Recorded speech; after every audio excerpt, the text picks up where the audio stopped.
Malam di kota ini tidak pernah benar-benar sepi. Di antara deru mesin, hujan yang menetes pelan, dan notifikasi yang terus berbunyi di layar ponsel, ada banyak kisah yang tak pernah sempat diceritakan. Semuanya bermula dari satu orderan, satu alamat, dan satu panggilan yang tak seharusnya dijawab. Kisah ini bukan tentang sekedar pekerjaan malam, tapi tentang perjalanan terakhir yang tak pernah kembali. Malam itu, Ardi, seorang pengemudi ojek online, menerima pesanan aneh di tengah hujan deras. Alamatnya samar, suaranya menggema, dan pelanggan itu sepertinya bukan manusia. Kisah ini terinspirasi dari pengalaman nyata beberapa pengemudi malam yang menerima order misterius dari akun tak dikenal. Alamat tujuannya selalu sama, Jalan Kuburan Lama nomor 13. Dan mereka semua mengaku mendengar suara yang sama. Terima kasih sudah menjemput saya. Sebelum mulai, jangan lupa untuk menekan tombol like dan subscribe. Ikuti cerita kami sampai akhir dan komen dari mana kota tempat sahabat menonton agar admin bisa tahu sejauh mana cerita kami telah sampai. Malam itu, jalanan kota sudah hampir sepi. Jam di dashboard motor menunjukkan pukul 1:12 menit. Hanya suara angin dan beberapa kendaraan yang lewat sesekali. Sisanya sunyi. Nama saya Ardi. Saya seorang pengemudi ojek online. Sudah 3 bulan ini saya bekerja di malam hari. Alasannya sederhana.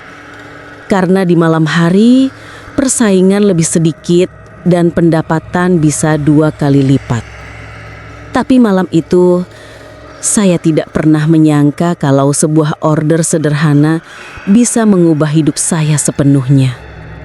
Sekitar pukul 1 dini hari, sebuah notifikasi masuk ke ponsel saya. Order baru diterima.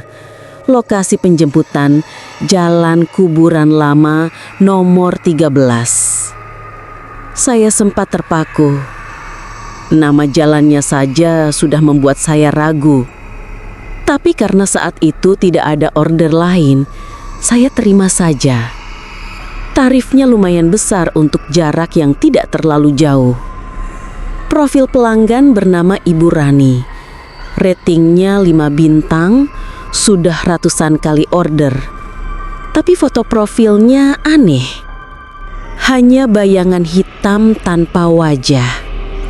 Saya sempat berpikir, mungkin dia hanya tidak ingin menampilkan foto aslinya. Banyak pelanggan juga begitu. Tapi yang membuat saya tidak tenang adalah setelah saya menekan tombol terima order, layar ponsel saya tiba-tiba mati total selama beberapa detik. Saya hentikan motor di pinggir jalan, menekan tombol power berulang kali. Setelah hidup kembali, layar ponsel tampak bergaris-garis seperti rusak. Saya menatap peta di aplikasi. Jalurnya terlihat normal, tapi di ujung lokasi tujuan hanya bertuliskan tidak dikenal. Saya menghela nafas. Mungkin sinyal jelek, pikir saya waktu itu. Saya menyalakan mesin dan mulai melaju ke arah timur kota. Sepanjang perjalanan, udara terasa lebih dingin dari biasanya. Lampu-lampu jalan satu persatu padam saat saya lewati, seolah menyisakan gelap yang mengikuti dari belakang. Saya berusaha menepis pikiran buruk. Kadang memang begitu, lampu kota suka bermasalah di malam hari. Sekitar 20 menit kemudian, saya sampai di kawasan yang tampak tua dan sepi. Rumah-rumahnya gelap, Sebagian bahkan tertutup pohon besar dan rumput liar. GPS di layar menunjukkan jarak tinggal 50 meter lagi. Saya memperlambat motor, menatap ke sekitar. Tidak ada siapapun. Hanya angin yang meniup pelan daun-daun kering di jalan. Di ujung gang, saya melihat rumah tua dengan cat dinding mengelupas. Pintu pagarnya terbuka sedikit dan di depannya berdiri seseorang. Sosok perempuan memakai kerudung merah tua. Ia berdiri diam menghadap ke arah saya, tapi wajahnya tidak jelas. Saya berhenti sekitar 3 meter darinya. "Permisi Bu, ini ojeknya ya, Ibu Rani?" tanya saya pelan. Tidak ada jawaban. Hanya suara angin dan gesekan ranting. Beberapa detik kemudian, perempuan itu perlahan bergerak. Langkahnya pelan, hampir tidak terdengar. Ia mendekat, lalu tanpa sepatah kata pun langsung duduk di jok belakang. Saya kaget, tapi tetap berusaha sopan. "Tujuannya ke sini ya, Bu?" tanya saya lagi. Ia hanya mengangguk. Saya menyalakan motor, mencoba tenang, tapi entah kenapa tubuh saya merinding dari ujung kepala sampai kaki. Saat motor mulai melaju, saya sempat melihat lewat kaca spion. Wajah penumpang itu samar, tidak jelas seperti diselimuti kabut. Dan yang paling aneh, bayangannya tidak terlihat di aspal, padahal lampu jalan masih menyala di belakang kami. Saya menelan ludah, lalu menatap jalan di depan. Dalam hati, saya berdoa pelan. Dan untuk pertama kalinya sejak saya menjadi pengemudi ojek online, saya merasa perjalanan ini tidak akan berakhir seperti biasanya. Perjalanan malam itu terasa lebih panjang dari biasanya. Saya belum pernah melewati jalur ini sebelumnya. Padahal saya cukup sering keliling di sekitar kota itu. Gang yang kami lalui semakin sempit dan lampu-lampu jalan mulai jarang muncul. Kadang hanya ada 1-2 cahaya dari rumah-rumah tua yang masih menyala samar. Penumpang saya, perempuan berkerudung merah tua itu, duduk diam sejak tadi. Tak ada suara, bahkan napasnya pun hampir tak terdengar. Yang membuat saya gelisah, setiap kali saya menoleh sekilas melalui kaca spion, wajahnya selalu tampak kabur. Bukan karena gelap, tapi seperti bergoyang, tidak fokus, seperti kabut tipis menutupi. Saya berusaha bicara untuk mencairkan suasana. "Maaf ya Bu, jalannya agak rusak di sini." Tidak ada jawaban, hanya dingin yang makin terasa menusuk. Udara di sekitar kami berubah.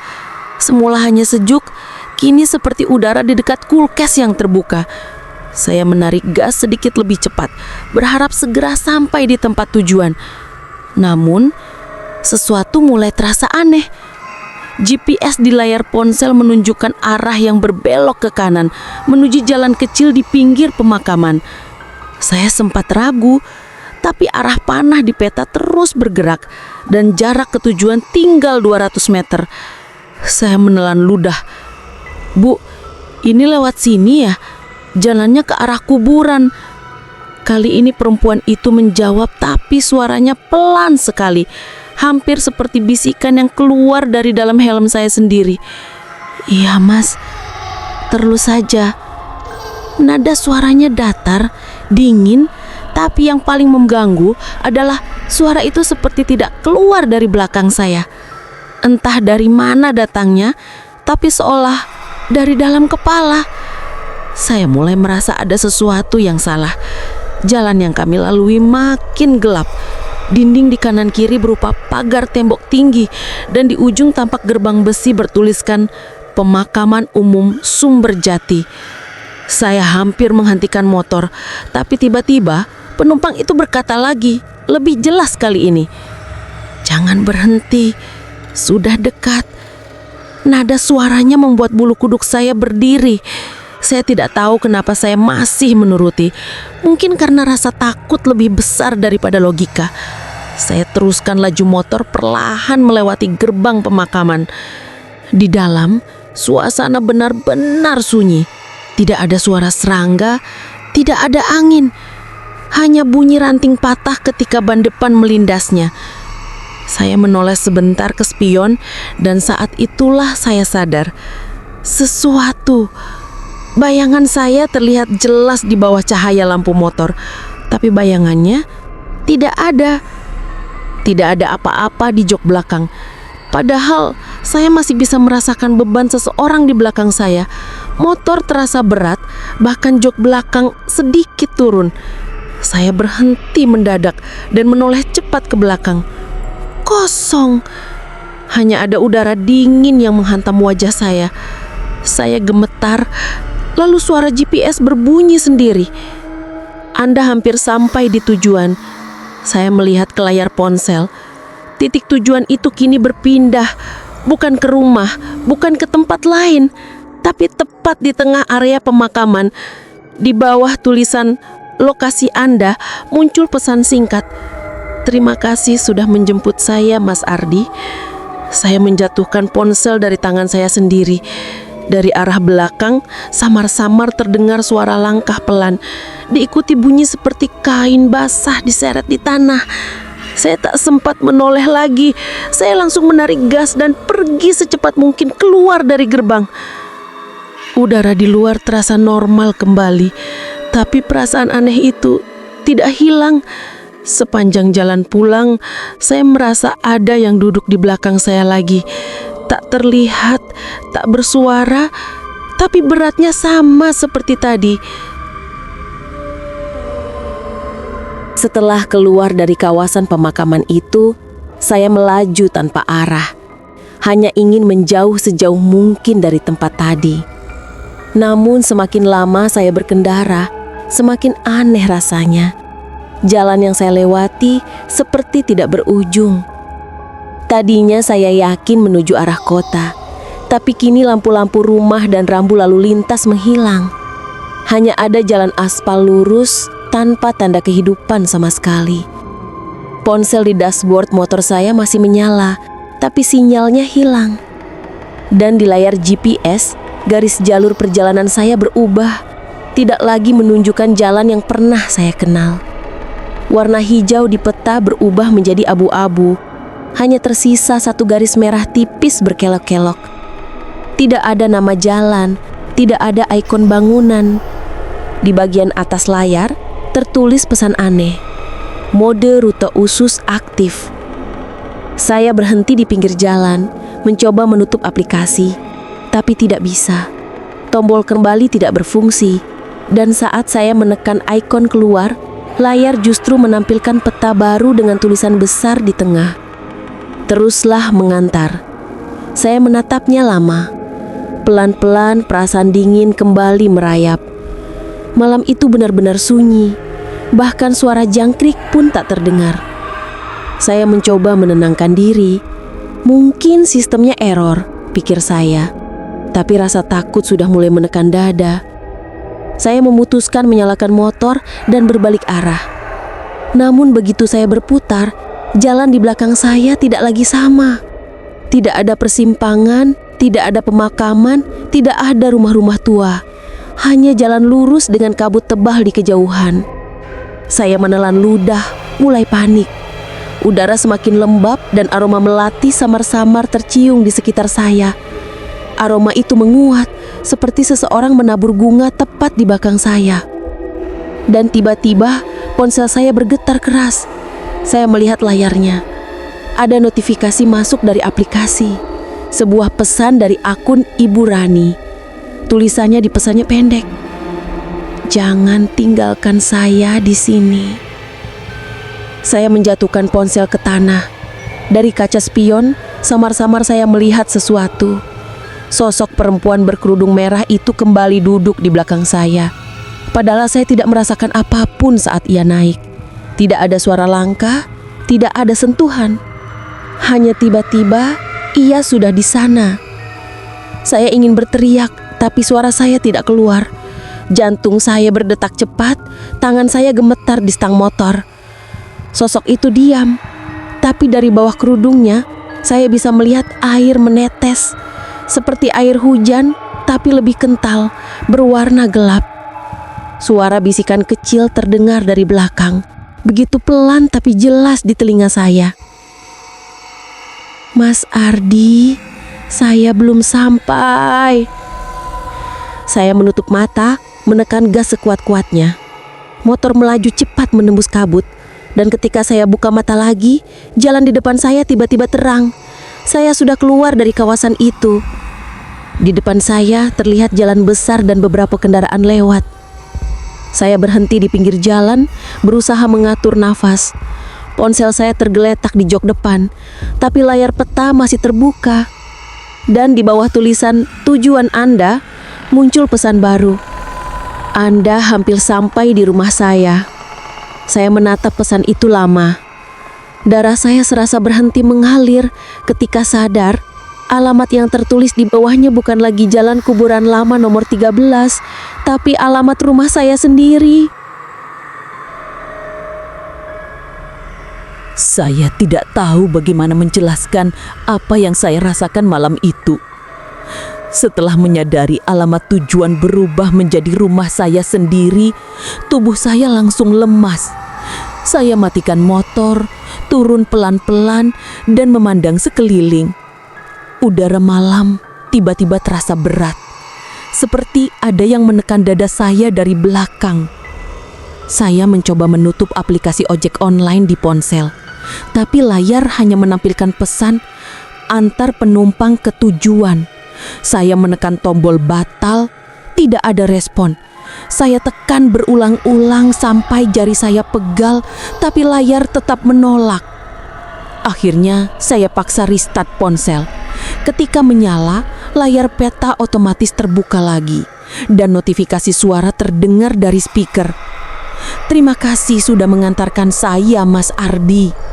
Suara perempuan, pelan, jelas, dan terlalu nyata untuk hanya sekadar bug sistem.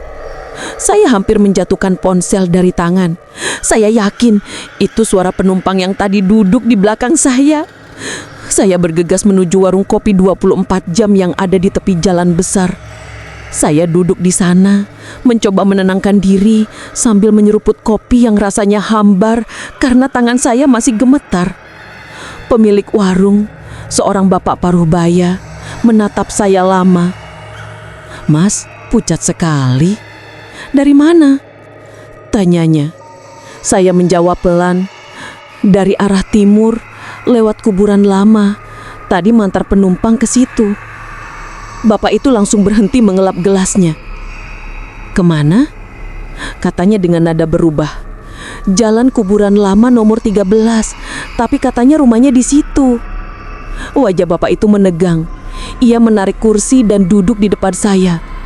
"Mas, jalan itu sudah ditutup dari lama. Rumah nomor 13 kebakar 10 tahun lalu. Penghuninya ibu-ibu sama anaknya kecil. Dua-duanya meninggal di dalam."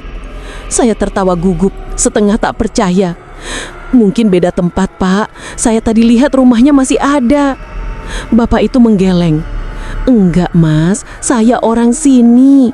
Rumah itu tinggal puing. Kadang ada yang lihat sosok perempuan di sana, suka jalan ke arah kuburan kalau malam Jumat." Saya terdiam. Perlahan saya keluarkan ponsel, memperlihatkan foto profil pelanggan yang tadi saya antar. Bayangan hitam tanpa wajah, tapi bentuknya samar-samar menyerupai perempuan berkerudung. Bapak itu menatap lama, lalu tanpa bicara, ia menunjuk ke dinding warungnya. Saya menoleh. Di sana tergantung foto hitam putih dengan bingkai kayu. Seorang perempuan muda memakai kerudung merah sedang menggendong anak kecil. Di bawah fotonya tertulis Rani 1985 sampai 2015. Keringat saya langsung keluar dingin. Saya menatap foto itu lekat-lekat. Wajahnya sama persis dengan sosok yang saya lihat tadi malam. Bapak itu menepuk pundak saya pelan. Kalau benar Mas nganter dia, berarti dia masih nyari jalan pulang. Saya tidak sanggup berkata apa-apa. Saya menyalakan motor lagi, niatnya ingin langsung pulang. Tapi entah kenapa, setiap kali saya nyalakan ponsel, notifikasi aplikasi itu tetap muncul. Selalu pesan yang sama. Antar penumpang ke tujuan. Bahkan setelah saya log out, setelah saya hapus aplikasinya, layar ponsel tetap bergetar setiap jam 1:12 malam. Dan pesan baru muncul malam itu juga. Saya belum sampai rumah, Mas Ardi. Saya tidak tidur malam itu. Setiap kali menutup mata, saya terbayang wajah samar perempuan berkerudung merah yang duduk diam di belakang motor saya. Suara itu terus bergema di kepala saya, lembut tapi memaksa. Antar saya pulang lagi, Mas. Dan di luar jendela rumah saya, suara mesin motor saya sendiri terdengar hidup. Padahal kuncinya masih ada di tangan saya. Beberapa hari setelah kejadian itu, saya memutuskan untuk berhenti sementara dari pekerjaan ojek online. Saya pikir mungkin saya hanya terlalu lelah. Bisa jadi semua yang saya alami hanyalah efek kurang tidur dan stres. Tapi semakin saya mencoba meyakinkan diri, semakin banyak hal aneh yang terjadi di sekitar saya. Malam pertama setelah saya berhenti bekerja, tepat pukul 01.12, ponsel saya bergetar. Saya ingat, waktu itu saya sudah mematikan semua notifikasi, bahkan sudah menghapus aplikasi ojek online dari sistem. Tapi layar ponsel menampilkan pesan baru. Order baru dari Ibu Rani, lokasi penjemputan depan rumah Anda. Saya mematung cukup lama. Jantung saya berdetak pelan tapi berat. Saya beranikan diri menengok keluar jendela. Dan di bawah cahaya lampu jalan yang redup, saya melihat motor saya sendiri, mesinnya menyala. Saya yakin benar, kuncinya masih saya simpan di meja. Tapi dari dalam kamar, saya bisa dengar suara mesinnya berputar stabil, seperti sedang menunggu. Tidak ada siapapun di sana, hanya motor saya dengan lampu depan menyala menembus gelap. Saya coba menutup tirai, pura-pura tidak peduli. Tapi sebelum saya menjauh dari jendela, saya melihat sesuatu di kaca pantulan. Sebuah bayangan perempuan berdiri di sisi motor, memegang helm saya. Kerudung merah, tubuhnya sedikit membungkuk seolah sedang menunggu saya datang. Saya mundur pelan-pelan. Suara mesin motor berhenti dengan sendirinya, dan suasana menjadi sunyi kembali. Benar-benar sunyi, sampai saya bisa dengar detak jantung sendiri. Keesokan harinya, saya membawa ponsel saya ke pusat servis. Saya minta agar semua data dihapus total, termasuk sistem operasi kalau perlu. Teknisi di sana memeriksa ponsel saya lama sekali, lalu berkata, "Aneh Mas Ardi, di dalam HP ini masih ada satu aplikasi berjalan di latar belakang, tapi kami tidak tahu namanya. Ikonnya hanya gambar titik merah kecil." Saya suruh mereka hapus. Setelah itu saya pikir semuanya selesai. Tapi malamnya, tepat di waktu yang sama, suara notifikasi itu muncul lagi. Kali ini bukan dari ponsel, tapi dari speaker Bluetooth di ruang tamu. Padahal sudah berminggu-minggu saya tidak menggunakannya. Suara perempuan pelan terdengar dari sana, seperti dibisikkan langsung ke telinga saya. "Mas Ardi, antar saya pulang lagi." Saya mencoba berbagai cara. Saya panggil ustadz di kampung sebelah, seorang pria tua yang dikenal sering membantu orang-orang yang diganggu hal-hal goib. Saya ceritakan semuanya tanpa menyebut nama. Tapi entah bagaimana, ustadz itu langsung memotong. "Kamu dapat panggilan kerja di Jamroh kan?" katanya pelan. Saya mengangguk, bingung. 12-2 lewat sedikit. Itu waktu perbatasan antara dunia kita dan dunia mereka. Kalau kamu ngambil order di waktu itu, kadang yang pesan bukan manusia. Saya tidak bisa bicara. Suara Ustadz itu tenang, tapi ada sesuatu dalam nadanya yang membuat bulu kuduk saya meremang. Ia lalu berkata, "Kamu sudah membuka jalur roh. Sekarang yang bisa menutupnya cuma kamu sendiri. Tapi ingat, tidak semua yang ingin diantar tahu kemana arah pulang." Malam itu saya tidak berani tidur. Saya duduk di ruang tamu membaca doa pelan-pelan. Tapi setiap kali saya berhenti, dari arah luar terdengar suara langkah kecil di teras. Sesekali disusul ketukan lembut di pintu. 3 kali ketukan, lalu suara pelan seperti dari seorang perempuan yang menahan tangis. "Mas, saya ketinggalan helm saya." Saya tidak membuka pintu malam itu. Saya hanya duduk diam sampai subuh sambil berharap semua ini berakhir. Tapi dalam hati kecil saya tahu, kalau saya tidak menjemputnya lagi, dia tidak akan pernah menunggu. Malam terakhir itu, saya sudah tidak bisa membedakan mana kenyataan dan mana gangguan. 3 malam berturut-turut saya mendengar ketukan di pintu, suara motor hidup sendiri, dan notifikasi yang selalu muncul tepat pukul 01.12. Saya sudah hafal kalimatnya di luar kepala. Order baru dari Ibu Rani. Lokasi penjemputan depan rumah Anda. Saya sudah tidak ingin melarikan diri lagi. Saya merasa entah bagaimana perempuan itu tidak akan berhenti mencari saya sebelum saya menuntaskan perjalanannya. Jadi malam itu, saya memutuskan untuk mengakhiri semuanya.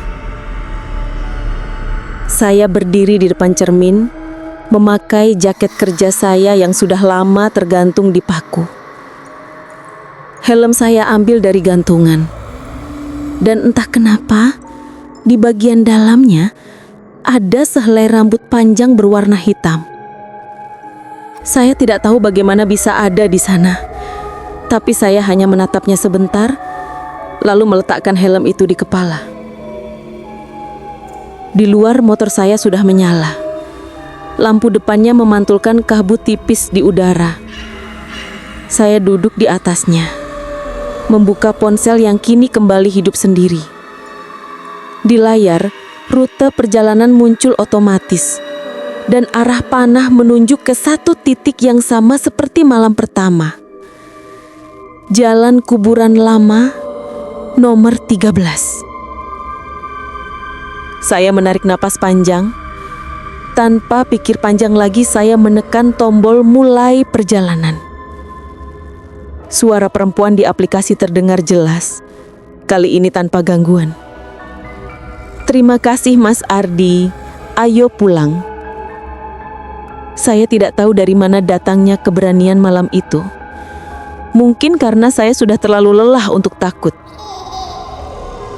Saya mengikuti rute di peta, melewati jalan-jalan yang semakin sunyi, semakin gelap.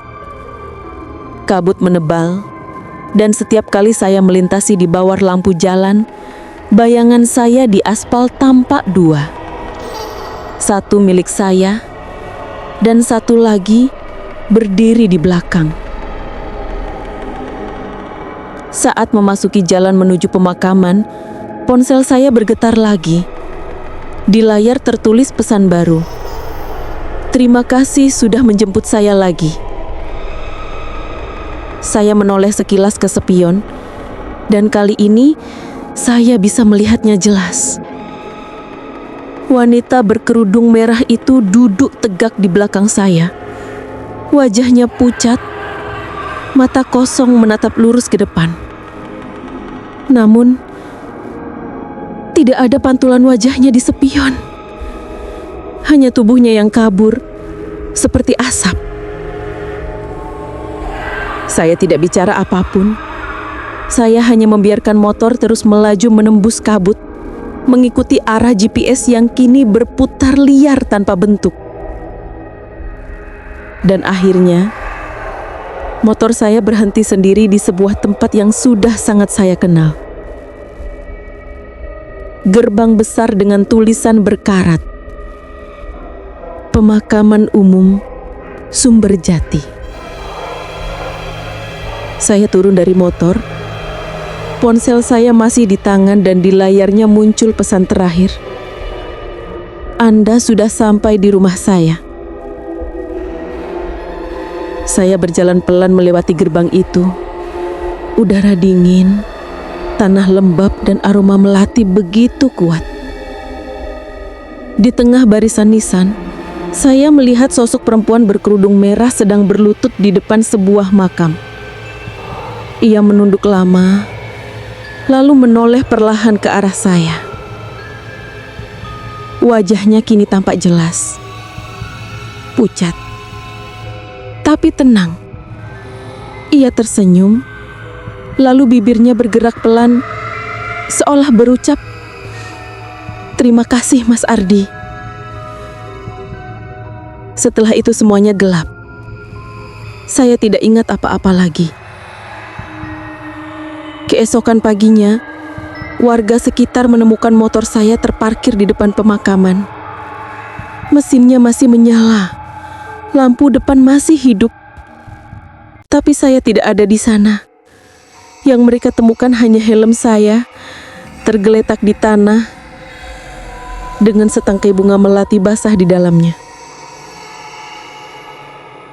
Sejak hari itu, beberapa pengemudi ojek online mengaku pernah menerima order misterius pada jam yang sama.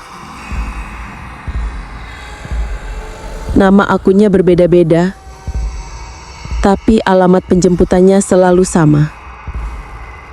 Jalan Kuburan Lama, nomor 13. Dan di antara mereka yang menerima order itu, kadang muncul satu akun baru dengan nama Ardi Saputra. Foto profilnya, seorang pria memakai jaket ojek online, berdiri di depan motor dengan helm di tangan, dan senyum samar di wajahnya.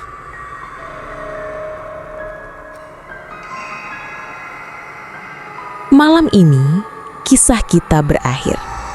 Tapi teror mungkin baru saja dimulai. Jika kalian ingin terus mendengar kisah-kisah horor lain, jangan lupa like, subscribe, dan tinggalkan komentar tentang bagian mana yang paling membuat kalian merinding. Sampai jumpa di kisah selanjutnya. Jika kalian masih berani mendengarnya.